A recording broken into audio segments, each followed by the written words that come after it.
Assalamualaikum warahmatullahi wabarakatuh. Sebelumnya, perkenalkan, nama saya Siti Waraatul Tiflia dari kelas Biologi 2 dengan NIM T2019-859. Pada kesempatan kali ini, saya akan menjelaskan mengenai vitamin dan mineral. Kita akan belajar apa sih vitamin itu, bagaimana fungsi dari vitamin, dan apa saja yang tergolong dari vitamin. Begitu juga dengan mineral, kita akan mempelajari definisi mineral, fungsi dan klasifikasi mineral, dan bahaya yang ditimbulkan akibat kekurangan atau kelebihan dari vitamin dan mineral. Untuk itu, mari kita simak penjelasan mengenai vitamin dan mineral sebagai berikut. Vitamin dan mineral. Apa sih vitamin itu? Istilah vitamin mula-mula diutarakan oleh seorang ahli kimia Polandia yang bernama Fang. Fang melakukan suatu percobaan dengan mengisolasi senyawa aktif sekam beras. Dia percaya bahwa di dalam sekam beras terdapat suatu zat anti beri-beri.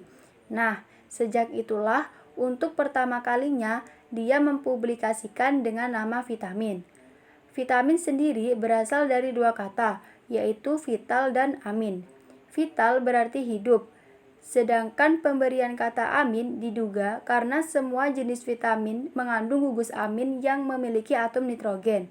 Akan tetapi, kelak diketahui bahwa banyak vitamin yang sama sekali tidak memiliki atom N, sehingga kata vitamin yang awalnya berakhiran huruf E diganti dengan kata vitamin biasa dengan membuang akhiran huruf E. Vitamin merupakan senyawa organik berbobot kecil atau mikronutrien yang memiliki fungsi vital dalam metabolisme organisme hidup, seperti pada manusia dan hewan. Apa sih fungsi vitamin?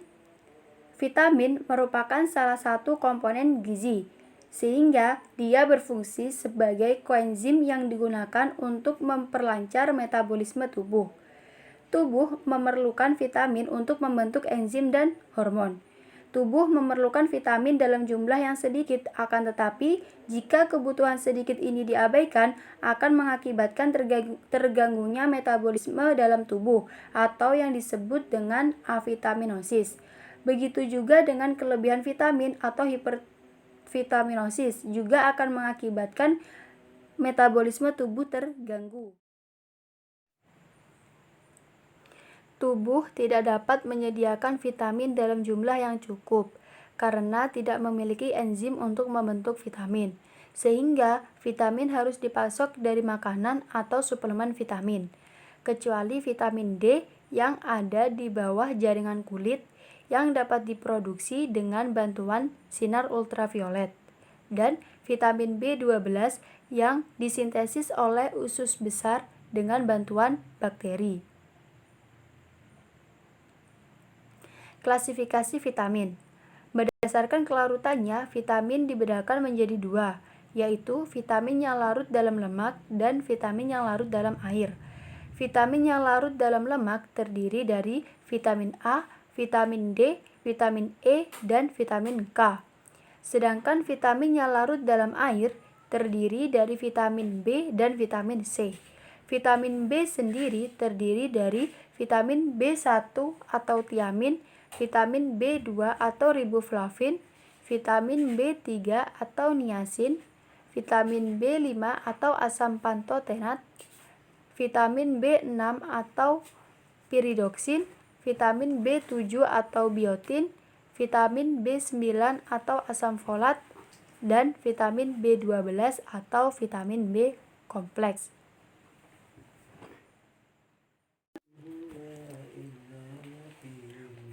Mari kita bahas mengenai klasifikasi vitamin yang larut dalam lemak terlebih dahulu. Vitamin yang larut dalam lemak merupakan vitamin yang hanya mengandung unsur karbon, hidrogen, dan oksigen. Vitamin yang larut dalam lemak banyak terdapat dalam daging, ikan, minyak ikan, dan biji-bijian yang menjadi sumber minyak seperti kancing tanah dan kedelai. Vitamin ini memerlukan pengangkut berupa protein untuk memindahkan dari satu tempat ke tempat yang lain. Vitamin ini tidak dapat diekskresikan, akibatnya akan ditimbun dalam tubuh bila dikonsumsi dalam jumlah yang banyak. Vitamin yang larut dalam lemak yang pertama, yaitu vitamin A. Vitamin A merupakan senyawa polisoprenoid yang mengandung cincin sikloheksenil. Vitamin A memiliki sifat mudah rusak oleh paparan panas, cahaya, dan udara. Vitamin A merupakan vitamin yang aktif dan terdapat dalam beberapa bentuk seperti retinol, retinal, asam retinoat, dan ester retinil. Vitamin A terdapat dalam hasil hewani seperti daging, susu, kuning telur, hati, dan ikan. Pada hasil nabati tidak mengandung vitamin A, akan tetapi mengandung provitamin A atau beta-karoten. Nah, beta-karoten ini dapat kita temukan pada wortel, tomat, labu, bayam, dan ubi jalar. Vitamin A berfungsi dalam pembentukan indera penglihatan yang baik dan menjaga kesehatan kulit serta imunitas tubuh.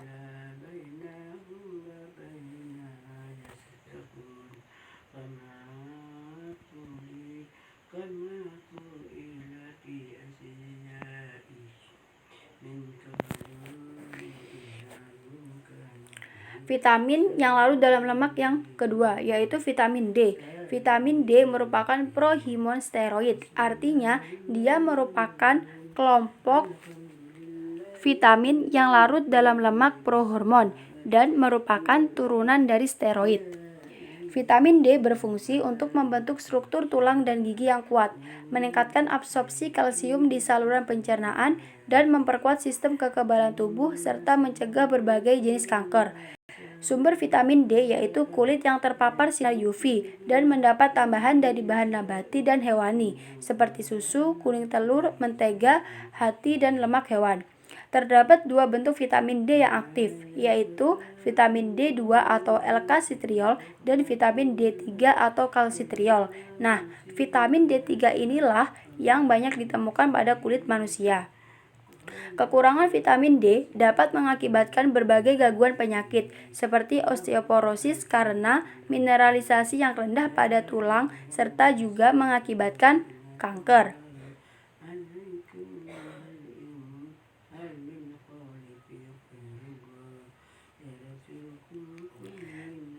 Vitamin yang larut dalam lemak yang ketiga, yaitu vitamin E. Vitamin E merupakan nama umum untuk dua kelas molekul, yaitu tokoperol dan tokotrienol, yang memiliki aktivitas di dalam nutrisi. Vitamin E bersumber dari bahan makanan yang berminyak atau sayuran dan pada makanan segar yang belum diolah. Contohnya yaitu seperti susu, mentega, kecambah, biji gandum, salada, pisang, dan biji bunga matahari. Vitamin E ini berfungsi sebagai antioksidan, mencegah penyakit kardiovaskular, kanker, katarak, dan memperbaiki sistem imun. Kekurangan vitamin E dapat mengakibatkan ketidaksuburan, anemia, dan kelainan pada syaraf dan otot.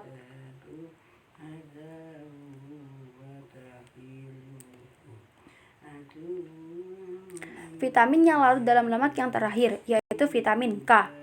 Vitamin K merupakan turunan dari naftoquinone yang tersubstitusi poliisoprenoid yang mempunyai rantai samping yang berbeda. Vitamin K berfungsi sebagai proses karboksilasi residu glutamat yang menghasilkan glyprotein. Nah, glyprotein inilah yang berperan dalam koagulasi atau penggumpalan darah, metabolisme tulang, dan fisiologi pembuluh darah. Vitamin K terdiri dari vitamin K1 atau piloquinone yang terdapat pada tumbuhan hijau dan K2 atau menaquinone yang terdapat pada daging dan ikan. K2 atau menaquinone ini terdapat dalam usus besar. Kekurangan vitamin K jarang terjadi kecuali usus mengalami gangguan, yaitu tidak mampu menyerap atau terjadi penurunan mikrobia usus karena penggunaan antibiotik. Vitamin K disimpan dalam jaringan adiposa atau jaringan lemak.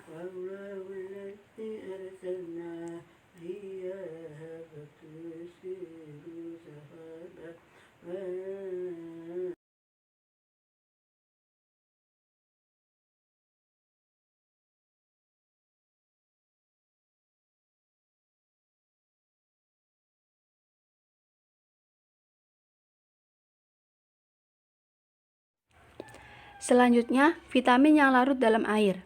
Vitamin yang larut dalam air selain mengandung unsur karbon, hidrogen, dan oksigen, juga mengandung unsur nitrogen, sulfur, dan kobalt. Vitamin ini tidak memiliki provitamin dan terdapat di semua jaringan. Vitamin ini diserap dengan proses difusi dan memiliki sifat dapat rusak ketika dalam pemanasan atau blazing. Vitamin ini tidak disimpan secara khusus di dalam tubuh dan dapat diekskresikan melalui urin. Fungsi dari vitamin ini adalah sebagai prekursor enzim. Vitamin ini terdiri dari vitamin B dan vitamin C.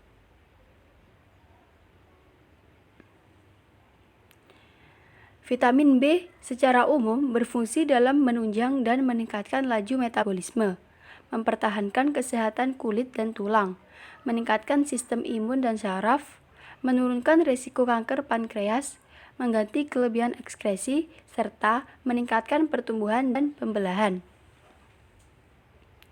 Jenis vitamin B yang pertama, yaitu vitamin B1 atau yang biasa disebut dengan tiamin.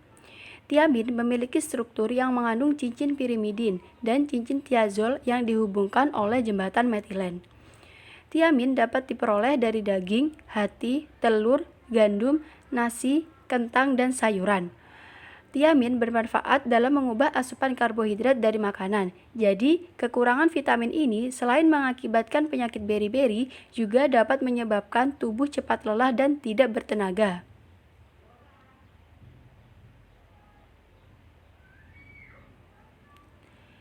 Jenis vitamin B yang kedua, yaitu vitamin B2 atau riboflavin.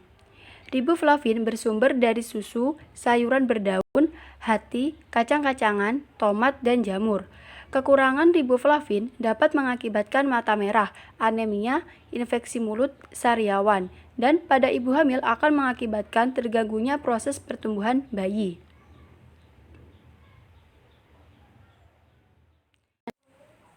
Selanjutnya, yaitu vitamin B3 atau niacin. Niacin disebut juga dengan nikotinamida. Kekurangan vitamin ini dapat mengakibatkan penyakit palegra. Penyakit palegra ditandai dengan diare, dermatitis, dan demensia. Jika tidak segera ditangani, penyakit ini bisa berujung pada kematian. Juga dapat mengakibatkan sebuah pandemi atau wabah. Selanjutnya, jenis vitamin B yang keempat yaitu vitamin B5 atau asam pantotenat. Asam pantotenat merupakan amida dari D-pantoate dan neta-alin. Vitamin ini membentuk koenzim A dan berperan pada metabolisme protein, karbohidrat, dan lemak. Vitamin ini terdapat pada daging, ikan, telur, sereal, dan pada sayuran seperti brokoli dan alpukat. Kekurangan vitamin ini dapat menghilangkan nafsu makan, insomnia, dermatitis, dan gangguan fungsi syaraf. Selanjutnya yaitu vitamin B6 atau piridoksin. Piridoksin berperan dalam pertumbuhan dan pekerjaan syaraf, serta pembentukan sel darah merah dan kulit. Kekurangan vitamin ini dapat mengakibatkan palegra dan anemia, serta terhambatnya pertumbuhan pada masa anak-anak. Vitamin ini terdapat pada sayuran seperti jagung, kacang-kacangan, daging, dan ikan. Vitamin B6 terdapat dalam berbagai bentuk, di antaranya piridoksial atau PL, piridoksin atau PN, piridoksamin atau PM, piridoksal 5-fosfat atau PLP, piridoksin 5-fosfat atau PNP, dan piridoksamin 5-fosfat atau PNP.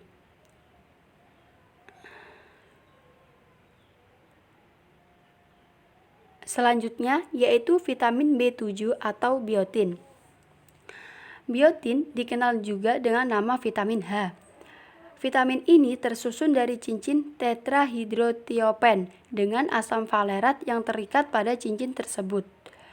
Bahan makanan yang mengandung vitamin B7 diantaranya yaitu daging, ikan kuning telur, dan sayuran. Di dalam tubuh, vitamin B7 disintesis oleh bakteri pada saluran pencernaan atau usus halus. Bakteri usus halus berkurang akibat mengonsumsi telur mentah dalam jumlah yang banyak, karena dalam putih telur mengandung ovidin, sehingga mencegah absorpsi biotin oleh usus halus. Selanjutnya yaitu vitamin B9 atau asam folat. Asam folat berperan penting dalam proses sintesis nukleotida, sintesis DNA dan RNA, juga sebagai kofaktor. Vitamin ini juga berperan pada pembelahan sel darah yang cepat dan mencegah anemia. Sumber vitamin ini dapat kita temukan pada sayuran berdaun hijau yang masih segar, buah-buahan, hati, dan ragi yang mentah. Kekurangan vitamin ini mengakibatkan berkurangnya semua jenis sel darah merah dan menyebabkan masalah pada perkembangan embrio. Selanjutnya yaitu vitamin B12. Vitamin B12 ini adalah vitamin B yang mengandung unsur kobalt. Vitamin yang paling dikenal pada vitamin B12 adalah cyanocobalamin, berperan dalam memproduksi sel darah merah. Vitamin ini disebut juga dengan vitamin anti anemia. Sumber dari vitamin B12 yaitu daging sapi dan hati. Selanjutnya, klasifikasi vitamin yang larut dalam air adalah vitamin C. Vitamin C merupakan vitamin yang penting dalam menangkal berbagai penyakit atau sebagai antioksidan. Vitamin ini mempengaruhi kerja kelenjar anak ginjal, menjaga gigi melekat kuat pada gusi, dan memperbarui pembentukan trombosit. Vitamin C dibentuk dari asam askorbat. Sumber utama dari vitamin C dapat kita temukan pada buah-buahan seperti jeruk, jambu, dan lain sebagainya. Kekurangan vitamin C dapat menyebabkan pecah-pecah di lidah skrobut, baik di mulut maupun perut, kulit kasar, gusi tidak sehat, sehingga gigi mudah goyah dan lepas.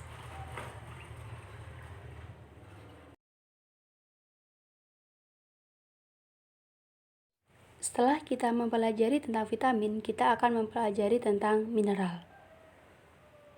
Definisi mineral. Mineral merupakan bahan anorganik yang dibutuhkan dalam proses kehidupan, baik dalam bentuk ion ataupun elemen bebas.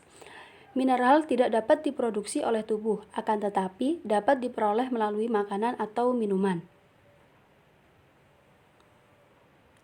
Fungsi mineral. Mineral sebagai katalis berbagai reaksi biokimia dalam tubuh. Mineral menjadi transmisi sinyal atau pesan pada sel saraf. Mineral juga memproduksi hormon, pencernaan, dan penggunaan makanan. Mineral merupakan bagian organ vital seperti tulang, darah, dan gigi.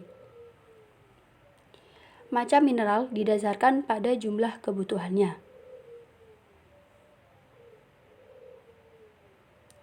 Berdasarkan jumlah kebutuhannya, mineral dibagi menjadi dua, yaitu makroelemen dan mikroelemen. Makroelemen merupakan jenis mineral yang dibutuhkan tubuh dalam jumlah yang cukup besar, seperti kalsium, kalium, natrium, magnesium, fosfor, dan klorida. Sedangkan mikroelemen merupakan jenis mineral yang dibutuhkan tubuh dalam jumlah yang kecil, seperti kobalt, tembaga, zat besi, fluorida, zinc, dan selenium.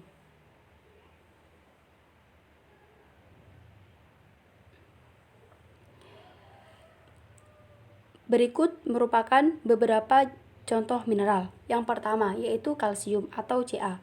Kalsium berfungsi sebagai pembentuk tulang dan menjaga kesehatannya. Kekurangan kalsium dapat menyebabkan penyakit osteoporosis. Kita dapat mendapatkan kalsium dari susu.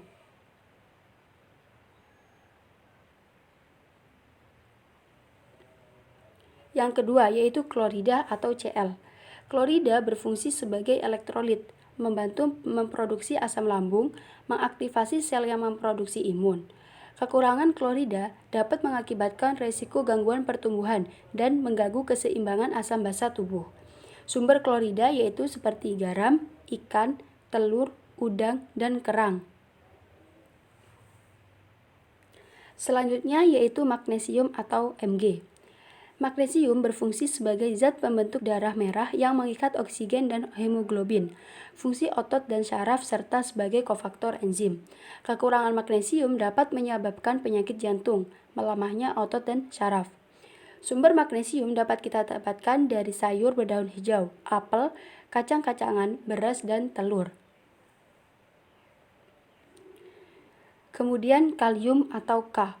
Kalium berfungsi sebagai pembentuk aktivitas otot dan saraf, kofaktor enzim, serta sebagai metabolisme energi.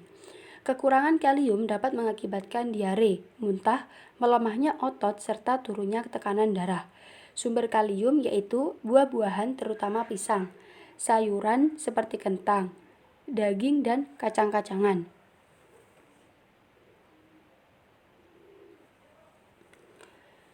Mineral selanjutnya yaitu zat besi. Zat besi berfungsi untuk membantu mengantarkan oksigen ke seluruh tubuh, fungsi otak dan otot, serta memperkuat imunitas dalam tubuh. Kekurangan zat besi dapat menyebabkan anemia. Sumber zat besi dapat kita peroleh dari nasi putih ataupun bayam.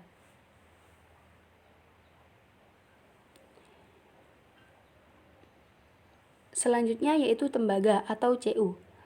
Tembaga adalah kofaktor enzim metabolisme energi yang bersifat antioksidan, memiliki fungsi saraf, melakukan sintesis jaringan pengikat. Kekurangan tembaga dapat mengakibatkan anemia, gangguan saraf, depigmentasi rambut, serta gangguan tulang. Sumber tembaga yaitu kerang, ati, ampela, kentang, gandum, dan kuaci.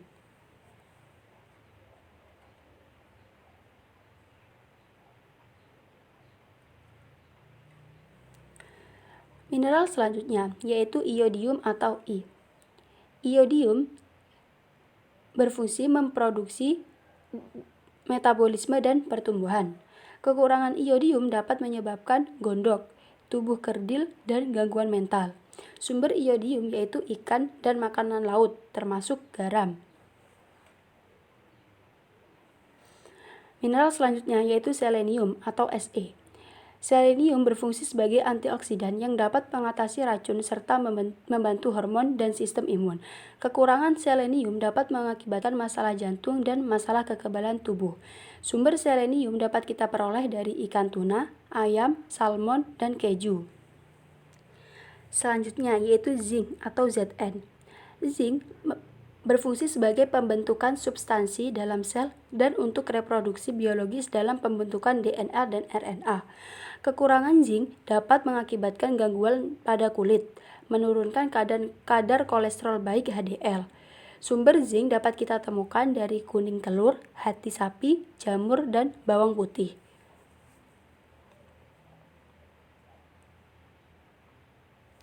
Mineral yang terakhir yaitu fluorida atau F. Fluorida berfungsi menjaga kesehatan gigi dengan menghambat pembentukan karang gigi.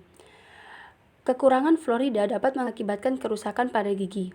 Fluorida dapat kita temukan pada teh hitam, anggur, kepiting. Nah, itu tadi penjelasan mengenai vitamin dan mineral. Jadi, vitamin dan mineral merupakan salah satu komponen gizi bagi tubuh kita.